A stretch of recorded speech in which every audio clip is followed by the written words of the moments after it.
ઠંડી બહુ વધી ગઈ છે જાન, તું તારું ધ્યાન રાખજે, કારણ કે હું તારા આંસુ પોછી શકું છું, નાક નહીં.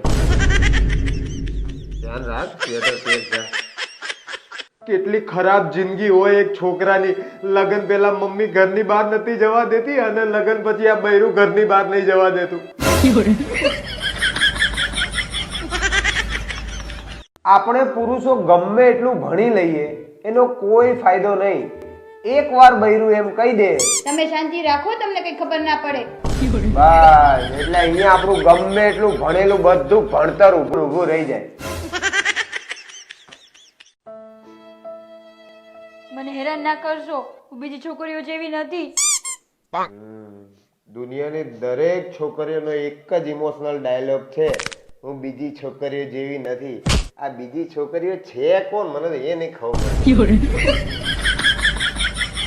થઈ ગયું ને તું રોતા રોતા. વિજય, તમે મને રાણી કેમ બોલાવો છો? કારણ કે નોકરાણી શબ્દ બહુ લાંબો પડે છે.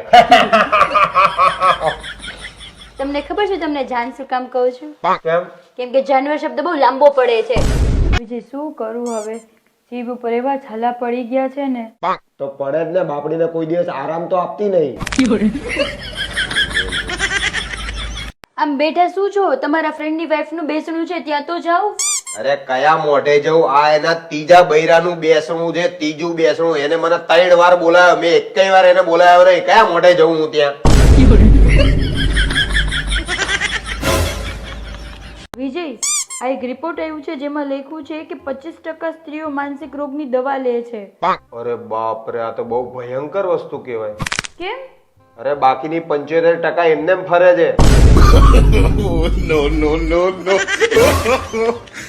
જિંદગી ખાલી 2 દિવસની છે, શનિવાર અને રવિવાર. બાકીના દિવસોમાં તો એવું લાગે છે કે જાણે ઓફિસ વાળાની ગાળો સાંભળવા જ પેદા થયા આપણે. તમારા પુરુષોને બહુ દુઃખ છે. એ લગ્ન પહેલાની વાત કરું આ બધી. લગ્ન પછી તો 7 દિવસ એવું જ છે, 2 દિવસની જિંદગી નહીં વધી. લોકો હંમેશા કહેતા હોય છે કે પુરુષ જે હોય એ ઘરનું માથું હોય છે, માથું. પણ લોકો એ કહેવાનું ભૂલી જાય છે કે સ્ત્રીઓ જે હોય એ ઘરની ગરદન હોય, ગરદન. એટલે ગરદન જે બાજુ ફરે માથું તો એ બાજુ જ ફરવાનું. વખાણ કરું તારું વખાણ, નહીં માથે. સમજી ગયા?